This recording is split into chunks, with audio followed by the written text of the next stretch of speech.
நான் உங்களுக்கு சொல்லக்கூடிய இன்ஃபர்மேஷன் உண்மையில யூஸ்ஃபுல்லாக இருந்துச்சுன்னா கண்டிப்பாக கமெண்ட்ஸில் எஸ்ன்னு டைப் பண்ணணும். வீடியோ மறக்காமல் ஷேர் பண்ணணும். ஓகேவா? Very important. சரியா? நம்ம சுகர் பேஷண்ட்ஸ் பண்ண வேண்டிய முதல் முக்கியமான டெஸ்ட் என்னது, ரெண்டாவது முக்கியமான டெஸ்ட்டு, மூணாவது முக்கியமானது எது, நாலாவது எது, அஞ்சாவது, இந்த வரிசைப்படி சொல்ல போகிறேன். ஸோ முதல் முக்கியமான டெஸ்ட் எது தெரியுமா? நீங்கள் நினைக்கிற மாதிரியே இருக்காது. நான் முதல் முக்கியமான டெஸ்ட் வந்து ஃபாஸ்டிங் இன்சுலின். ஏன் இது முக்கியமான டெஸ்ட் அப்படின்னா, இந்த ஃபாஸ்டிங் இன்சுலின் டெஸ்ட் பண்ணி பார்த்தீங்கன்னா இந்த இன்சுலின் ரெசிஸ்டன்ஸை கண்டுபிடிக்கலாம். இந்த இன்சுலின் ரெசிஸ்டன்ஸை கண்டுபிடிக்க வேண்டிய டெஸ்ட் தான் ஃபாஸ்டிங் இன்சுலின். தான் முதல் இம்பார்ட்டன்ட். சரியா? ரெண்டாவது இம்பார்ட்டன்ட் எது தெரியுமா? C peptide. இந்த ரெண்டு சி பெப்டைட் எதுக்கு அப்படின்னா, டயபிட்டிஸில் வந்து காமனாக ரெண்டு டைப் உண்டு. நிறைய டைப்ஸ் இருக்குது. காமனாக ரெண்டு, டைப் 1 டயபிட்டிஸ் இல்லைன்னா டைப் 2 டயபிட்டிஸ்ன்னு சொல்லுவோம். ஸோ டைப் 1 இல்லை டைப் 2 நம்ம வித்தியாசப்படுத்தக்கூடிய டெஸ்ட் தான் சிபி. இதுதான் ரெண்டாவது இம்பார்ட்டன்ட் டெஸ்ட். ஓகே, எழுதி வச்சுக்கிடுங்க. சரியா? மூணாவது தான் என்னது, ஃபாஸ்டிங் பிளட் சுகர் போஸ்ட் பிராண்டில் அப்படின்னு என்னது, நம்ம வர வயத்தில் பிளட் டெஸ்ட் பண்ணி பார்ப்போம், சுகர் பண்ணி பார்ப்போம் இல்லை, அப்புறம் சாப்பிட்டு 1.5 மணி நேரம் கழிச்சு அடுத்து டெஸ்ட் பண்ணி பார்ப்போம். அந்த டெஸ்ட் தான் இது ஃபாஸ்டிங் பிளட் சுகர். மூணாவது இதான் மூணாவது.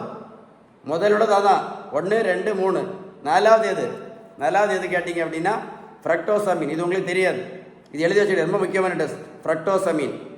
எழுதி வச்சுக்கிடுங்க. ஓகேவா? ஃப்ரக்டோசமீன் டெஸ்ட். அஞ்சாவது முக்கியம் எதுன்னா நம்முடைய ஹீமோகுளோபின். ஹீமோகுளோபின் என்னது, ரத்த சோகையெல்லாம் இருக்கும், கேள்விப்பட்டிருக்கீங்களா? ரத்த சோகை. அதுக்கப்புறம் தான் ஹீமோகுளோபின். ஹெச்பின்னு சொல்லுவோம். ஞாபகம் இருக்கா? ஹெச்பி ரொம்ப குறவாக இருக்குது, ஹெச்பி ரொம்ப குறவாக இருக்குன்னு சொல்லுவாங்க, கேள்விப்பட்டிருக்கீங்களா? அதுக்கு பிறகு அனீமியா.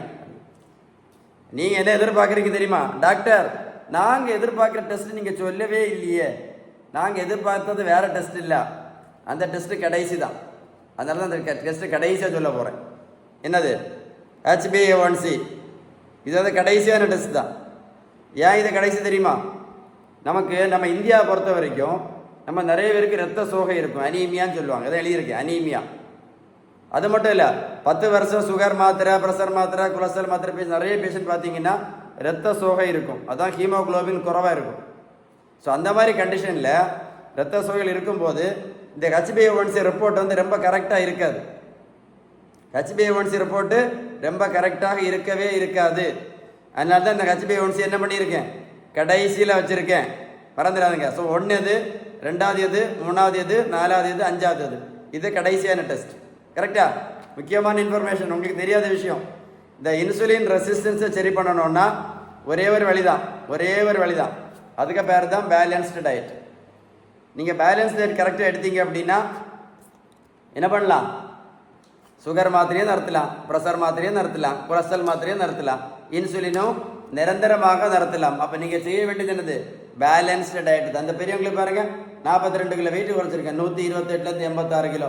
ப்ரோட்டீன் பவுடரும் கொடுக்கல, மாத்திரையும் கொடுக்கல, ஜூஸும் கொடுக்கல, ஊசியும் போடல. இந்த பெரியவங்களை போய் நான் ரோட்டில் போய் போடுங்க அப்படின்னு நான் சொல்லவே இல்லை. நான் சொன்னது எல்லாமே என்னது, பேலன்ஸ்டு டயட். வீடியோ மறந்துடாதுங்க, லைக் பண்ணி ஷேர் பண்ண மறந்துடாதுங்க.